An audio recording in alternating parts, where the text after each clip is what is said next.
Deux études, l'étude de Patel et l'étude de Humphrey, 1994-2017, montrent qu'après une préoxygénation, une fraction expirée en oxygène supérieure à 90%,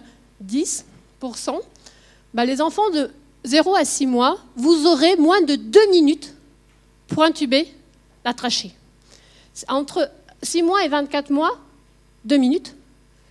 Et entre 2 et 5 ans, vous aurez entre 2 minutes et demie et 3 minutes. C'est-à-dire qu'on a des durées d'apnée qui sont brèves et qui sont proportionnelles à l'âge de l'enfant. Ce point est essentiel lorsqu'on travaille en pédiatrie et vous devez toujours l'avoir en tête. Pourquoi ? Parce qu'au-delà, vous allez avoir besoin de reventiler l'enfant. Et donc, si vous n'avez pas eu un succès à l'intubation, par définition, vous avez eu un échec. Et lorsqu'on a plusieurs échecs d'intubation, ce risque d'échec sont associés à des événements cardiovasculaires ou respiratoires. Ce n'est pas une petite étude, c'est une étude énorme qui l'a montré. C'est l'étude européenne Apricot. Il y avait 31 000 procédures des enfants de la naissance en 15 ans. Il y avait 261 hôpitaux qui participaient. Et ce que montrait ce travail, c'est qu'au-delà de 3 échecs, pour le contrôle des voies aériennes, que vous mettiez un tube ou un masque laryngé, on avait un risque majeur de complications respiratoires et cardiovasculaires. Cela veut dire quoi? Quand vous prenez en charge les enfants et que vous en êtes au temps du contrôle des voies aériennes, il faut que vous ayez en tête l'horloge, que vous soyez précis, délicat et rigoureux. Le clé du succès, il faut connaître son anatomie. Dans tous les cas, vous l'avez compris, il va falloir prévenir le risque de l'échec. Vous devez garder en tête que vous ne devez pas tolérer une hypoxémie. Et vous allez voir que le clé du succès aussi, c'est de travailler en équipe. Alors, un bébé. La première contrainte anatomique, vous le voyez, c'est la taille de l'occiput. C'est majeur, c'est proéminent. Et deuxième contrainte, c'est la taille de la langue. Donc si vous le mettez en position neutre ici, qu'est-ce qui se passe? Vous avez une obstruction des voies aériennes. Chez l'adulte, lorsqu'on veut optimiser l'alignement des fameux 3 axes, l'oral, le pharyngé et laryngé, il est recommandé de mettre un coussin sous la tête. Si vous faites ça à un enfant, vous voyez ici, on l'a fait, ce n'est pas une bonne chose. On obstrue, vous voyez un petit peu l'alignement des voies aériennes n'est pas bon. Si on le met en position neutre, avant 2 ans, ce n'est pas optimal. Si on met un petit coussin sous les épaules, vous voyez ici l'alignement de meilleure qualité. Et là, on a repris un peu rapidement pour avoir une courbe de Capno, parce qu'à force de faire des photos, nous avions un Capno qui s'affaissait un petit peu.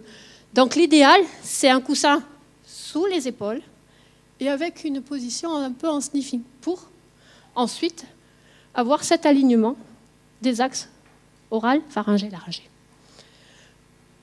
Et puis, il y a des différences. Il ne faut pas dire qu'un enfant, c'est un adulte petit. C'est faux. C'est faux, mais ça, on le dit en pédiatrie dans tous les domaines. La langue est beaucoup plus volumineuse.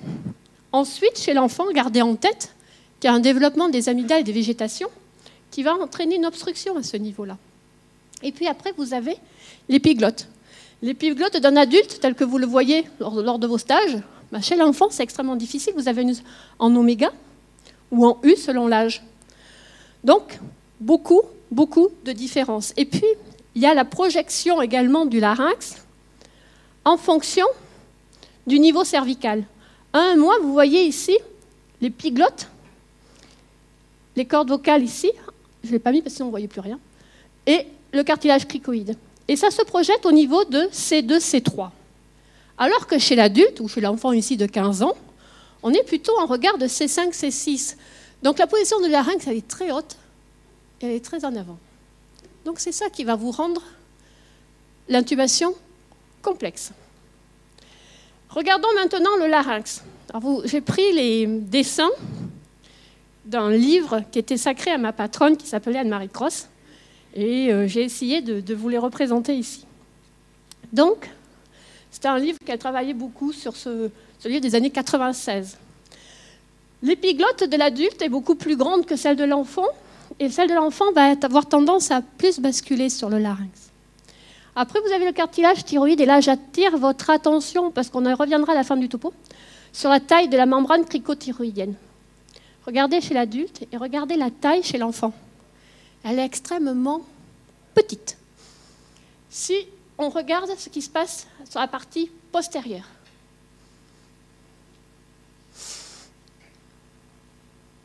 Sur la partie postérieure, vous voyez, vous avez les cordes vocales ici, et vous avez l'attachement, le plan des cordes vocales chez l'enfant n'est pas horizontal. L'attachement antérieur est plus caudal que l'attachement postérieur, ce qui va rendre un petit peu ce plan incliné va rendre difficile l'intubation par moment et vous allez venir buter. La taille des aryténoïdes est extrêmement importante par rapport à l'adulte. Et là, j'ai représenté 2 cônes. Il est classique de dire que chez l'adulte, globalement, on a la forme d'un cylindre au niveau du larynx. Tandis que lorsqu'on regarde chez l'enfant, il est classique de décrire un cône avec un rétrécissement sous-glottique. Et ça, c'est extrêmement important parce que parfois, vous allez présenter la sonde d'intubation et il ne faudra pas exercer de force car derrière, vous pouvez avoir un rétrécissement si ça bute. Et il faudra changer la taille de la sonde. Mais on va le regarder plus précisément ici. Ce travail a été fait chez 128 enfants, 6 mois à 13 ans. Les mesures ont été faites sur vidéobronchoscopie pendant une anesthésie générale. Vous voyez ? Ils ont mesuré et représenté les dimensions de ce cône. Ici, en orange, c'était la glotte, diamètre antérieur-postérieur et le diamètre transversal. Donc, vous voyez très bien la différence significative. Mais ce qui est intéressant, c'est ici, au niveau du cartilage cricoïde. Vous voyez, il y a une diminution du diamètre antéro-postérieur, ce qui est représenté sur ce schéma ici. Donc, lorsque vous allez présenter la sonde d'intubation, il est possible, vous avez l'impression qu'elle passe au niveau de la glotte, mais elle ne passera pas dû au rétrécissement du cartilage cricoïde. Cette notion est très discutée aujourd'hui, et notamment avec cette étude qui a été faite en TDM et en IRM, où l'on voit, ils ont évalué ce qui se passait en sous-glottique. Et en sous-glottique, peut-être que ce cône n'est pas si restreint que ça, peut-être qu'il serait évase. Ils ont fait des mesures transversales, surface antérieure et latérale. Il semblerait qu'après la période sous-glottique, au niveau de la cricoïde à trachée, le cône serait élargi. Mais ces données doivent être confirmées. Alors, pour éviter ce problème, on pourrait imaginer de mettre des masques laryngés. La masque laryngée en pédiatrie, ce travail, c'est une méta-analyse en réseau. Et vous voyez que différents dispositifs ont été évalués. Il y en avait 16, ce qui représentait 5800 patients et 65 essais randomisés. Tous les dispositifs n'ont pas le même niveau d'étude. Il y en a beaucoup sur l'IGEL et sur le ProCil. Et si on regarde 3 marqueurs qui caractérisent par exemple les propriétés du masque laryngé, vous avez la pression de fuite, le succès, vous avez compris l'importance du succès au premier essai, et la trace de sang sur le masque laryngé. La trace de sang, il y en a sur tous les masques laryngés. Le succès, au premier essai, vous voyez, il y en a un qui est un petit peu limite. Il faut probablement avoir une répétition et un entraînement pour les mettre en place. Ce qui est important pour nous, c'est les pressions de fuite. Et vous voyez ici, je vous ai entouré, ceux qui ont des preuves qui vont protéger l'enfant des fuites gastriques. Un autre facteur de risque d'échec au premier essai, et ça vous le voyez tous, c'est les petits pois. Souvent chez les petits pois, on a des difficultés à mettre le masque à laryngée du premier coup. Alors la RFE avait suggéré de mettre des masques laryngés de façon favorisée en cas de chirurgie superficielle. Alors qu'est-ce qui se passe lorsque le masque laryngé difficile à mettre en place, en fait, il bouge. Et là, dans ce travail, ils avaient regardé la compétence du fibro par rapport à des repérages en ultrason. Pour l'ultrason, ils mettaient la sonde de façon transverse au niveau de l'osioïde et ils vont descendre jusqu'à trouver ces bandelettes qui vont bouger au cours de la respiration, qui sont tout simplement les cordes vocales. Elles sont un peu hypoéchogènes avec un liseré hyperéchogène. Et sur le côté, vous avez représenté les aryténoïdes. Dans ce travail, il y avait 100 enfants de 28 mois aux alentours plus ou moins 19, ils avaient partagé cette aire en 3 en regardant le mouvement des arythénoïdes au cours de l'intervention. Et ils ont comparé ces résultats avec les résultats obtenus en fibro. En fibro, ils avaient une autre data, c'était le bon placement du masque laryngé. Et en fibro, on sait qu'à peu près dans 50% des cas, le masque laryngé est bien placé. Dans 50% des cas, il est placé un peu trop haut et parfois l'épiglotte fait clapper sur la glotte. Mais ça, l'échographie ne permet pas de le montrer. L'échographie elle permet de montrer la rotation du masque laryngé.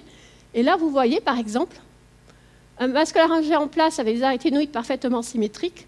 Et lorsque le masque laryngé va un petit peu tourner, il y a une arythénoïde qui peut avoir un mouvement d'ascension. Et dans ce cas-là, il est recommandé de remettre le masque laryngé dans une bonne place pour éviter les complications respiratoires.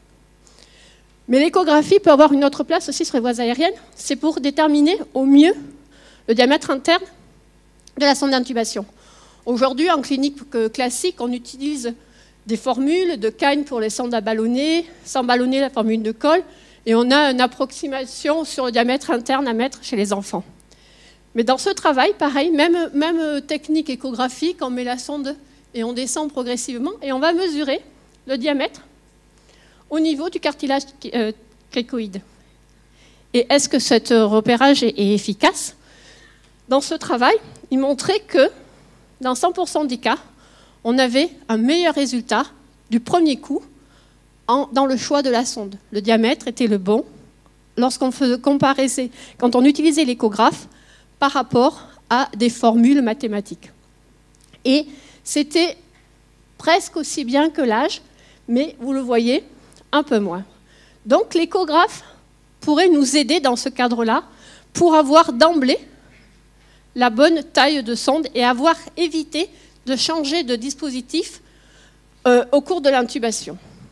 Alors, ballonner sans ballonner, la littérature aujourd'hui elle est assez claire et les RFE étaient dans ce sens. Pour l'intubation trachéale, il est recommandé d'utiliser des sondes à ballonner plutôt que des sondes sans ballonner et de monitorer la pression du ballonnet sans dépasser 20 cm d'eau. Ça, c'était vrai pour les enfants d'un poids supérieur à 3 kg. Inférieur à 3 kg, les experts quand même pensaient qu'il était mieux d'utiliser les sans ballonnés. Alors depuis cette RFE, est-ce qu'il y a eu d'autres études? Il y en a eu 2, qui vont toujours dans le même sens. Ça, c'était une étude rétrospective monocentrique, il y avait 6000 enfants de moins de 7 ans. Et ils ont regardé au fur et à mesure, il y avait 7 ou 8 ans d'études, mais au fur et à mesure, tous les enfants, de plus en plus importante proportion, on avait recours à des sondes à ballonner dans 77% des cas. Et des sondes sans ballonner, par définition 23%. Et ce qui est montré, c'est qu'il y avait beaucoup plus de désaturation dans le groupe de sondes sans ballonner. Et là, une dernière étude randomisée, 86 enfants de moins de 6 ans. Ils avaient randomisé 2 groupes, ballonnés versus non ballonnés. Et leur critère principal, c'était le volume des fuites. Et de façon non surprenante, il y avait beaucoup plus de fuites dans le groupe de sondes sans ballonner qu'avec des sondes avec ballonné. Et dans les sondes sans ballonner, il y avait également plus de changements de sondes, parce que comme ça fuyait plus, on changeait plus souvent, et vous a rappelé l'importance du nombre de changements sur la morbidité. Il y avait plus de désaturation, il y avait plus de voix rauque et plus de mal de gorge. Donc, aujourd'hui, si on doit prendre une sonde, c'est sonde avec ballonné. Alors, est-ce qu'on va avoir des soucis? Quels sont les critères d'intubation difficiles? Alors, c'est ce que montrait ce matin Gilles. On était resté sur l'intubation difficile de 2006, avec la dysmorphie faciale, la distance thyromontonaire, l'ouverture de bouche et les ronflements.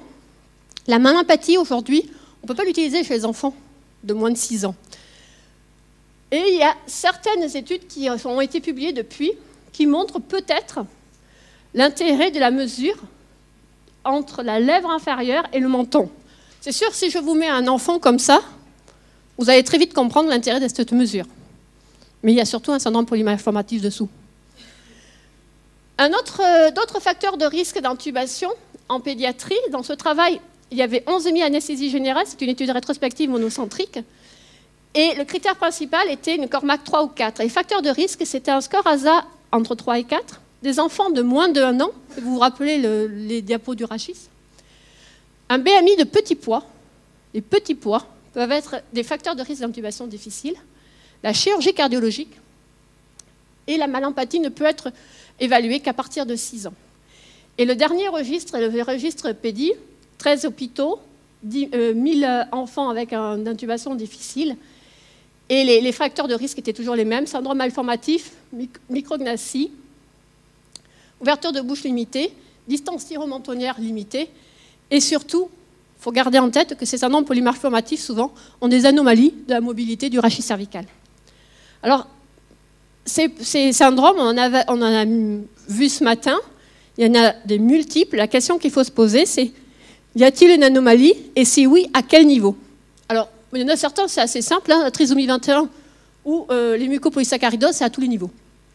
Donc, on sait qu'on va aller sur des choses difficiles. Après, il y en a certains, comme les Pierre Robin, les Goldenard, où on va plutôt avoir des micrognathies.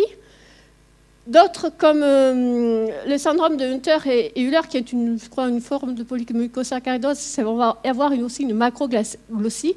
Et surtout, penser chez les enfants à évaluer la mobilité du rachis cervical. C'est-à-dire que si on ne peut pas bien mobiliser ou si on a des contraintes, il faudra en tenir compte dans notre choix d'intubation. À l'issue de toutes ces données, au niveau de la RFE, il nous avait été paru important de proposer un algorithme qui est issu de l'algorithme européen et qui a été traduit avec les accords. Il y a quelques différences. Au vu de la littérature qui sépare les deux RFE, c'est que dans les Européens, vous avez 4 essais. Nous avons choisi de mettre que 2 essais. 2 essais de laryngoscopie directe. Et là, vous avez compris l'importance. On ne va pas faire une laryngo sans rien. D'emblée, on met tous les dispositifs que l'on peut. On installe bien l'enfant. S'il y a besoin d'une bougie, d'emblée, on la met. Et si on voit que c'est compliqué de s'exposer, ben d'emblée, il faut passer au vidéolaryngoscope probablement. Dans tous les cas, vous devez garder en tête l'oxygénation. Et si j'ai un souci, j'appelle qui? J'appelle qui? Ça doit être fait avant, parce que vous vous rappelez, le temps, c'est 2 minutes sur les petits. Donc, ce n'est pas au moment où vous avez un problème que vous posez ces questions. Il faut se poser les questions avant. Si ça ne marche pas, ben vous devrez passer sur le masque laryngé. Gardez en tête que le fast track, chez l'enfant, ce n'est pas possible, parce qu'on a des contraintes de matériel. Et là, soit vous pouvez ventiler, et vous allez essayer soit de faire la chirurgie avec un masque laryngé, ou alors vous allez intuber via le masque laryngé, en vous aidant ou pas d'une bougie ou d'un fibroscope. Et sinon, il faudra penser à arrêter l'intervention. Et lorsque on n'y arrive pas à cette solution-là, ben, il faudra revenir au masque facial. Dans tous les cas, il faut oxygéner. Et si vous ne pouvez pas oxygéner, vous verrez à la fin, on aura quelques soucis. Alors, le vidéolaryngoscope, que penser des vidéolaryngoscopes chez l'enfant? Il y a deux méta-analyses, une Cochrane, une sur le pédiatrique anesthésia. Globalement, c'est assez décevant. Parce que les vidéolaryngoscopes, dans ces études et ces méta-analyses, on mélange tout. Les enfants qui n'ont pas de critères d'intubation, les malades qui ont des enfants qui ont des critères d'intubation difficiles. Donc, pour faire la part des choses, le modèle n'est pas très reproductible. Donc, on se retrouve avec des solutions comme ici, où on dit, en termes de temps pour intuber, ça va plus vite avec un laryngoscope, une vision directe. Oui, mais parce que l'ensemble de ces études, c'est fait par des pédiatres, des anesthésies en pédiatrie, qui sont des grands experts. En pratique, ce qu'il faut garder en tête, alors pareil, on a les mêmes types de résultats sur le succès à la première tentative. Ce qu'il faut garder en tête, c'est que le vidéolaryngoscope, si vous n'arrivez pas bien à vous exposer en laryngoscopie directe, il faut voir si ce n'est pas mieux avec le vidéolaryngoscope. C'est le succès à la première tentative ou dans les 2 premières tentatives. Quelle est la meilleure solution? Et c'est ce qui avait été mis dans la RFE de 2018. Il est probablement recommandé d'utiliser un vidéolaryngoscope en première intention, si on a une intubation difficile prévue, avec une ventilation au masque possible, ou après l'échec de la laryngoscopie directe, afin d'augmenter les chances de succès de l'intubation. Ça ne marche qu'à une condition, c'est que vous soyez entraîné. Si vous découvrez le vidéolaryngoscope ce jour-là, ça ne marchera pas. Donc, il faut s'entraîner vous avez chez l'enfant de moins d'1 an, moins de 2 minutes. OK? Une fois que nous sommes fièrement mis la sonde d'intubation entre les cordes vocales, il faut éviter l'intubation sélective. Comment est-ce qu'on fait? Chez l'enfant de moins de 3 ans, la trachée, c'est à peine 5 cm. Hein. Et puis, sur le marché, il y a plein de sondes.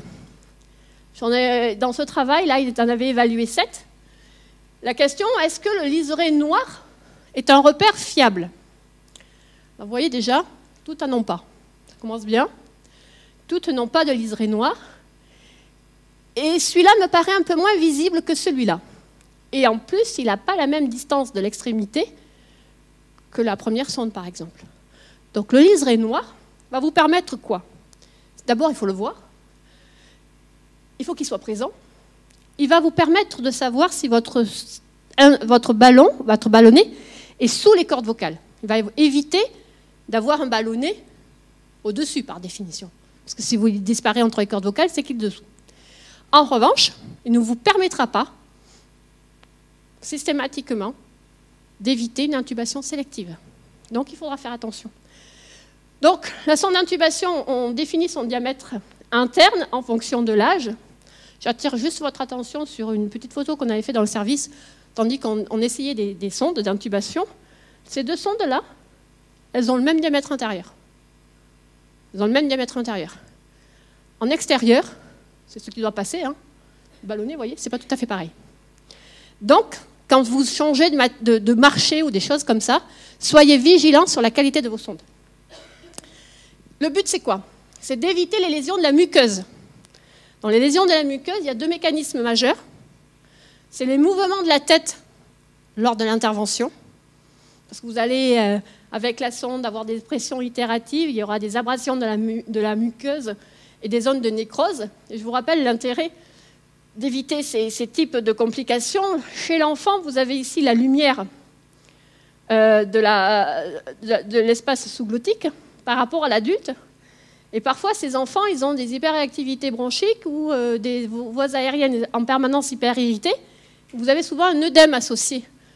Donc un œdème ici et un œdème aggravé par des zones d'inflammation, vous risquez d'avoir des lésions qui vont entraîner des réductions dramatiques de la lumière. Donc être très vigilant lorsqu'on doit vous faire des mouvements de l'enfant au cours de l'anesthésie. Et puis les pressions. Faire attention, être extrêmement vigilant sur les pressions. Je vous ai dit tout à l'heure, les pressions du ballonnet dans la RFE, c'était 20 cm d'eau. Le supraglottif, le masque laryngé, s'il est gonflable, mais dans la RFE, les experts avaient recommandé pas au-delà de 40 cm d'eau. Et dans tous les cas, si vous utilisez du proto, vous devez contrôler régulièrement et être très rigoureux. Sinon, vous aurez des bruits au réveil qui seront signes d'atteinte pathologique de différents niveaux. Ensuite, il faut éviter les hypoxémies. Vous savez, le cartilage de l'enfant, il est très mou, il va se collaber. Et alors, quand vous allez induire une anesthésie, vous aurez ici un segment collabable entre 2 segments rigides, qui sont le nasal et le trachéal. Et si vous ne faites rien, c'est ce qui se passe ici, chez les enfants en IRM. Là, vous êtes palais mou, base de langue et épiglotte. J'attire votre attention sur la surface des voies aériennes ici.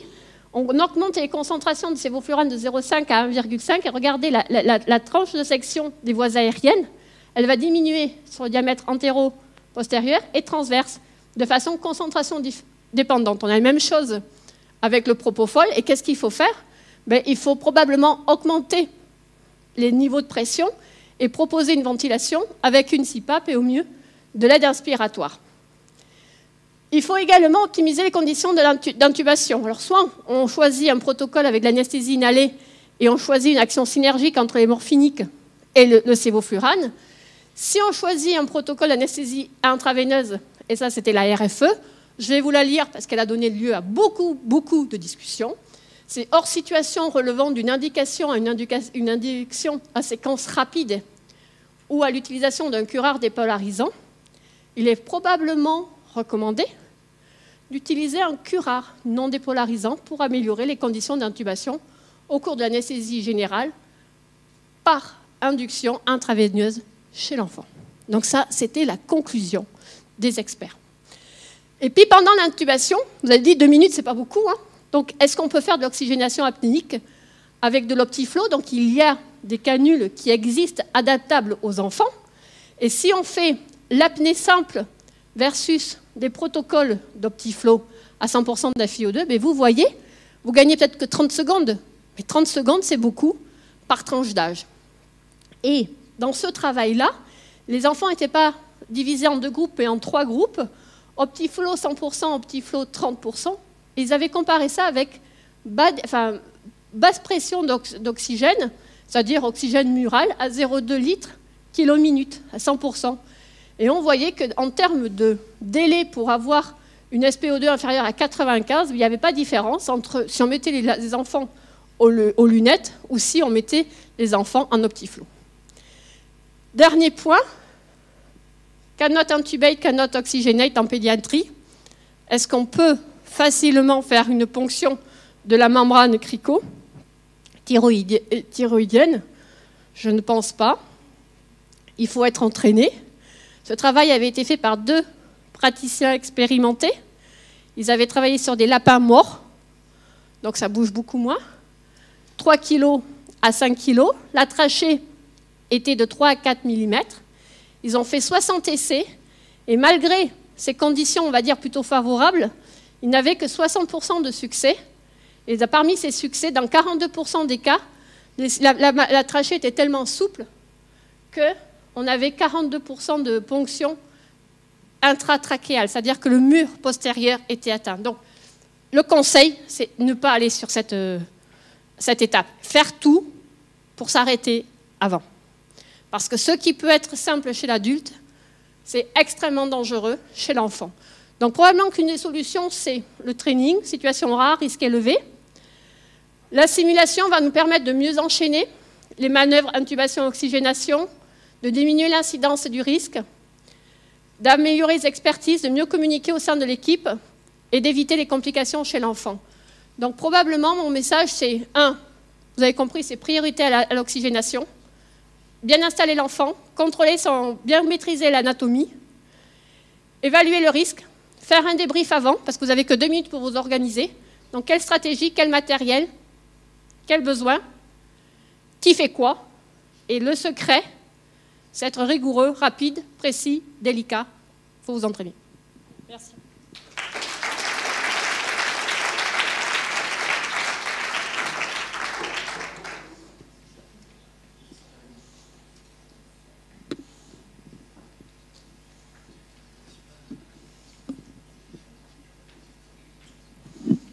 Merci pour cet exposé très riche, parce qu'en 20 minutes, c'est pas facile. Est-ce qu'il y a des questions? N'hésitez pas. Gilles. Merci beaucoup, Karine, pour avoir associé à la fois l'anatomie et puis les RFE. Ouais. Moi, j'ai une question qui essaie de relier les deux, c'est-à-dire l'aspect anatomique et la pratique. Tu nous as bien montré les particularités anatomiques de l'épiglotte, et pendant longtemps, le dogme en anesthésie pédiatrique, c'était la lame droite. Oui. Puis il y a eu une étude, au moins une, j'en connais une, qui compare, étude prospective randomisée en crossover, chaque malade son propre témoin, qui montre qu'il n'y a pas de différence. Et quand ça ne marche pas avec une, de passer à l'autre. Qu'est-ce que tu penses de ça? Tu es d'accord? Ou est-ce qu'il faut passer en cas d'échec au vidéolaryngoscope? Moi, j'aurais tendance à vous dire, faites ce que vous savez faire le mieux. L'objectif, ce n'est pas le moyen, c'est le résultat. Il faut voir la glotte et mettre le tube entre les cordes vocales. Voilà. Donc, si vous maîtrisez bien, si vous ne faites jamais de masque de Miller, pas en premier lieu. Peut-être pas en premier lieu. Si vous êtes habitué au vidéolaryngoscope, ce qui va être le cas aujourd'hui, bah oui, et on essaie. Si ça ne marche pas, ok, il y a la lame de Miller. Je ne veux pas dire qu'il faut jeter la lame de Miller. Mais vous devez avoir en tête, 1, j'ai pas beaucoup d'essais, 2, j'ai pas beaucoup de temps, et je fais ce que je sais faire. Ou pour lequel je me suis entraîné. Si vous êtes entraîné à la lame de Miller, vous faites la lame de Miller. Si vous n'êtes pas entraîné à la lame de Miller, ça ne sera pas votre premier choix.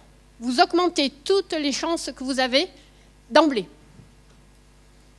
Je crois que c'est ça. Qu'est-ce que tu en penses?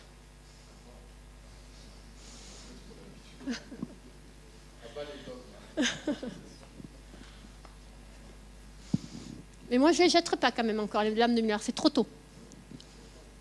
mais pas de suite. Merci beaucoup pour votre exposé extrêmement clair. J'ai beaucoup apprécié la séquence des positionnements et de l'alignement des voies aériennes. Et entre cette diapo et la simulation, comment dire, je trouve qu'il y a l'étape de la prise au ballon. Oui.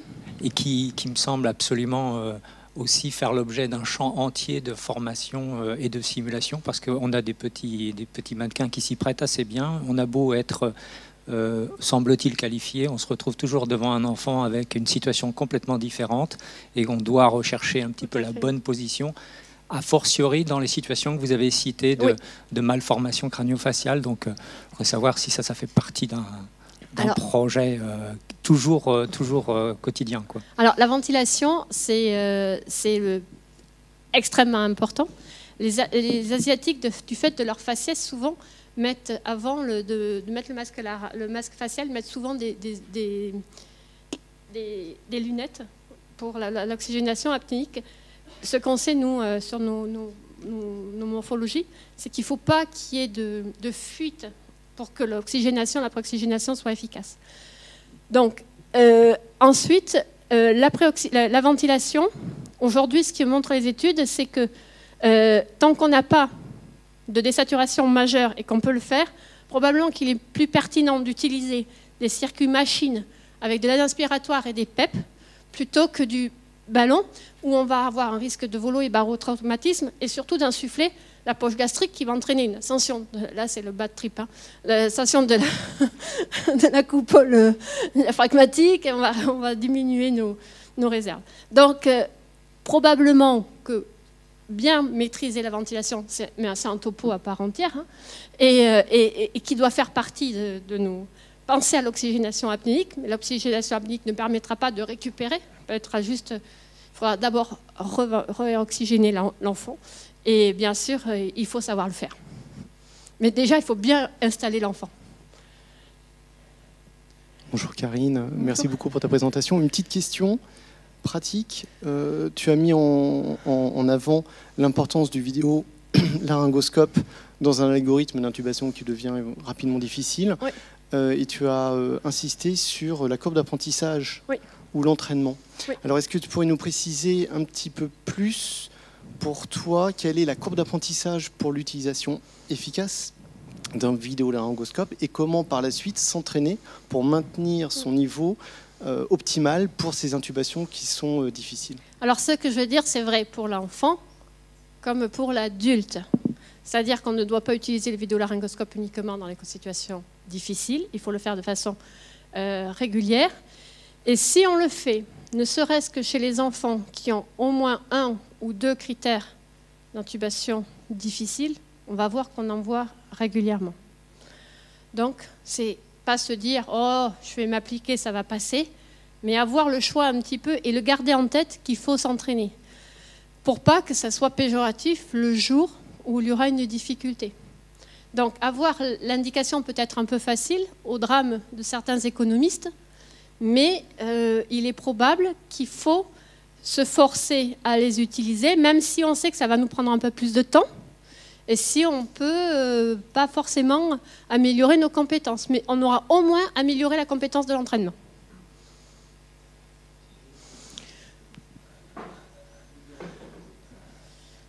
Je voudrais savoir si l'Optiflow peut être recommandé chez tous les enfants qu'on va intuber de moins de 1 an, ou est-ce qu'on doit le conserver uniquement pour les intubations difficiles prévues?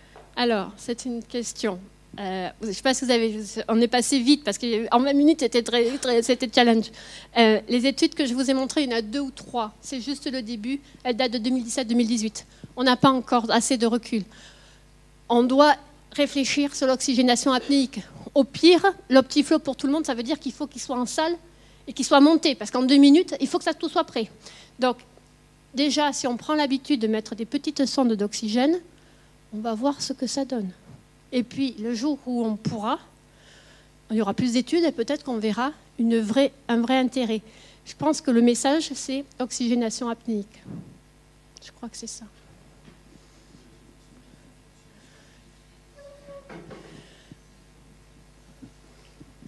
Dans l'oxygénation apnéique, si on veut qu'elle soit efficace, il faut que les voies aériennes soient perméables. Oui. Or, tu nous as bien montré, et c'est ce qui me pose problème avec l'oxygénation apnéique, que chez l'enfant, elles sont collabables.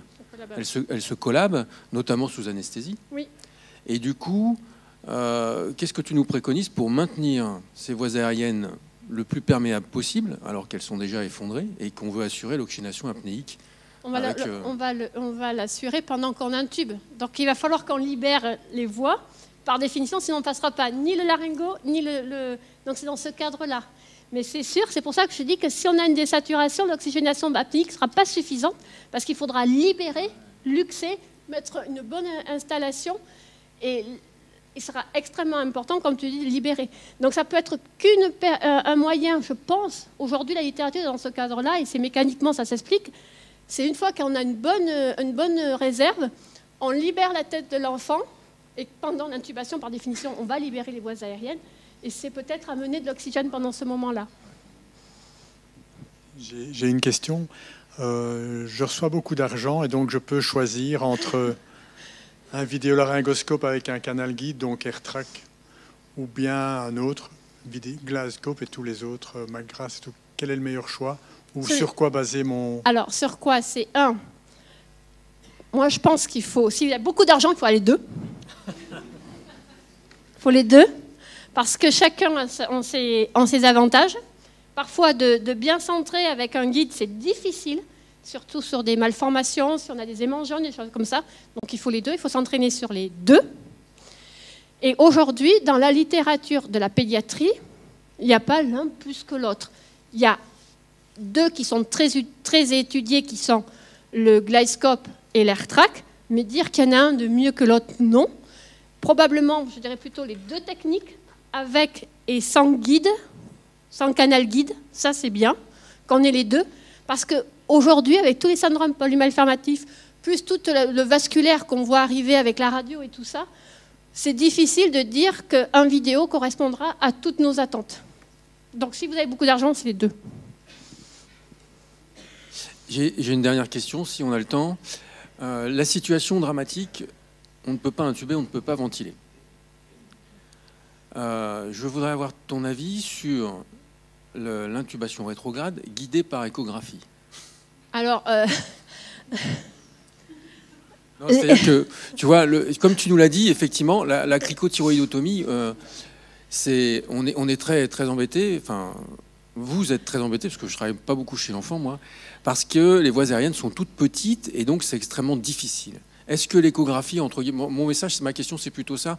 Est-ce que dans cette situation-là, l'échographie peut nous aider à avoir un taux d'échec et donc une proportion de succès plus importante? Chez l'adulte, c'est montré ça, à condition que le repérage ait eu lieu avant. Parce que repérer, alors qu'on a le son de la bradycardie, je ne suis pas sûre que ça soit simple. Donc si on doit repérer, on le repère avant.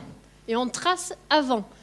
Mais chez le grand enfant, j'aurais tendance à dire, chez le petit enfant qu'on ne fait jamais, vous avez vu les espaces, moi j'ai un truc qui marche bien, c'est le téléphone de l'ORL. Et quand je me lance dans une chose comme ça, j'ai tendance à les appeler avant de partir. Mais si on doit faire chez les enfants plus grands, je suis d'accord, hein, l'échographie, on le voit très bien. Le thyroïde, la membrane, le cricoïde, ça se voit super bien. Mais c'est la panique. Hein. Donc le bruit, le truc, ça, il faut avoir repéré les axes verticaux et horizontaux avant. Comme ça, on sait où on pique. Gardez en tête le temps. C'est pour ça qu'au début, je vous ai un peu embêté avec ça, le temps. Tout doit être prévu avant. Bien, merci encore Karine, merci beaucoup. Et puis...